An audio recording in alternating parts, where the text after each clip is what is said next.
শারীরিকভাবে আমি এই জন্য আপনাদের আজ থেকে 2 বছর আগে আমার একটা ইউটিউবে আলোচনা আছে, দেখবেন যে মুসলিম জাতির অধঃপতনের কারণ। ওই আলোচনা 2 নম্বর পয়েন্টে বলেছিলাম, কথাটা ছোট হলেও কথা গভীরতা আছে, অনেকে বুঝতে পারেন নাই। আমি যেটা বলেছিলাম যে গোটা বিশ্ব জগতে আগে যুদ্ধ হতো গোলা বারুদ নিয়ে। কি নিয়ে কথা বলেন? গোলা বারুদ নিয়ে। যত রকমের গোলা বারুদ, এগুলো নিয়ে মানুষের মধ্যে মানুষের দ্বন্দ্ব, ঝামেলা, ফিতনা, ফাসাদ, যত রকমের দেশকে দখল করবে এই গোলা বারুদের মাধ্যমে। ওই যুদ্ধ মানে গোলা আর বারুদ।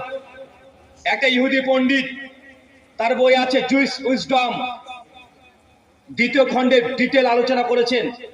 আলোচনা করে তিনি এই কথা বোঝাতে চাচ্ছেন, একজন ইহুদি পণ্ডিত হলেও দীর্ঘ 20 থেকে 22 বছর তিনি লিখছেন বইয়ের ভূমিকাতে যে আমি ইসলামের ইতিহাস নিয়ে গবেষণা করেছি। কে বলেন তো? মুসলিম নয়, একজন ইহুদি। কে?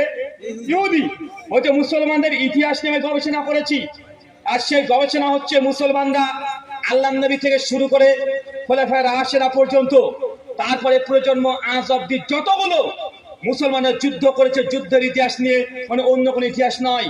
মুসলমানদের যুদ্ধ জিহাদ করেছে, এগুলো ইতিহাস নিয়ে একজন ইহুদি পণ্ডিত বলছে আমি দীর্ঘ 22 বছর গবেষণা করেছি। কেন? উনি ভূমিকাতে লিখছেন, ভূমিকাতে লিখে বইটাকে শুরু করবেন। তিনি বলছেন আমি যতটা শুনেছিলাম যে মুসলমানরা যতটা যুদ্ধে অংশগ্রহণ করেছে তার 99% যুদ্ধেই মুসলমানরা বিজয় লাভ করেছে। যত বড় শত্রু হোক না কেন, যত বড় দল হোক না কেন, যত বড় রাষ্ট্র হোক না কেন, মুসলমানের বিরুদ্ধে পৃথিবীর কোনো পরাশক্তি 1 মিনিটের জন্য তার টিকতে পারে নাই। এটা ইহুদি পণ্ডিত কার কাছ থেকে শুনেছে? এই নিয়ে মুসলমানের যুদ্ধের ইতিহাস, একদম আল্লাহ নবীর জীবনে 25টা যুদ্ধ, আবু বকর, উমর, ওসমান, আলী থেকে শুরু করে একদম উমাইয়া খেলাফত, ওসমানী খেলাফত, সবগুলো তিনি ঘেটে ঘেটে পর্যালোচনা করেছেন, জেনেছেন। তিনি তারপরে একটা প্রশ্ন লিখছেন 3 নম্বর প্যারাতে গিয়ে, আমি অবাক হয়েছিলাম যে মুসলমান তারা যে যুদ্ধে যাক না কেন তারা বিজয় লাভ করে। এই জাতির মধ্যে কি আছে যে তারা যুদ্ধ করলে তারা বিজয় লাভ করে? কি পাওয়ার আছে? কি ক্ষমতা আছে? আমি মনে করেছিলাম যে মুসলমানের শক্তি বা তাদের আর্মি ফোর্স এগুলো মানে সংখ্যাতে বেশি হবে শত্রুদের চাইতে। ইহুদি পণ্ডিত বলছে আমার মনে হয়েছিল তাদের কাছে অনেক তথ্য প্রযুক্তি উন্নত ছিল, তাদের কাছে অনেক গোলা বারুদ বেশি ছিল, বা তাদের কাছে ক্ষমতা বেশি ছিল। এই জন্যই পৃথিবীর কোন শক্তি মুসলিমদের সঙ্গে যুদ্ধে পরাজিত হয় নাই।